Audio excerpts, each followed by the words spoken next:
Hey everybody, my name is Steve David, and if you're watching this video, there's a pretty good chance that you have an interest in restoring tallgrass prairies. Through this series, we want to take you on a step-by-step process that will help you identify problems.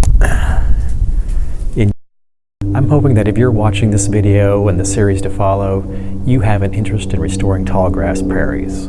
Maybe you're a landowner of one of these parcels that would like to bring it back to its historical levels. So we're going to go out in the field, take a look at a couple of typical overgrown pastures, and show you just a few of the remedies you can start employing to get rid of overgrown vegetation and the cedar trees that have taken over your property. Well, unfortunately, we weren't able to make it out to the field like I'd hoped today. The weather just was not wanting to cooperate. But we're back in the studio, and we can still start our journey of what you need to do to restore your pasture. But first of all, let's take a look at just how badly a pasture can be when it's neglected for about 50 years and becomes choked out with cedar trees and rendered it pretty much useless for grazing, agricultural, or any other kind of use. Let's take a look. While I'm here, I want to show you a photograph here that I love that I took at a ranch in Kansas last fall. I'll give you the idea of what a dramatic difference a well cared for, well managed pasture can make. Take a look, you can see this in the photograph. What we have here on the top is a pasture that's been overgrown with cedars.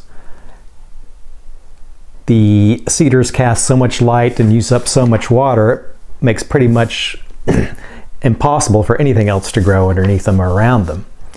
What we have on the bottom is the pasture that's been well cared for, been through a program of prescribed burns, some chemical spraying, eradication of cedar tree program, and a rotating grazing program.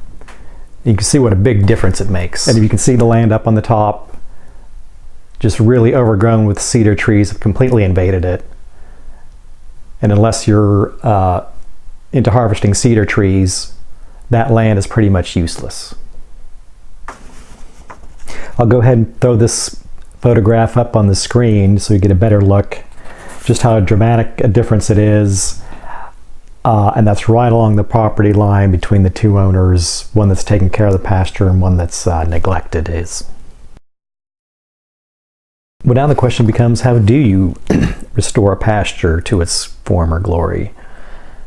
A couple of things that we already covered, obviously prescribed burning, some chemical spraying, program that rotates the grazing through sections of the pasture are all basic components of a well-managed pasture.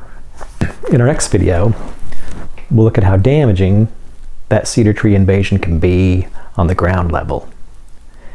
And we'll take a look at each of the prescribed methods you can use to better maintain your pasture. Namely, the prescribed burning, some chemical spraying, and the cedar tree eradication program.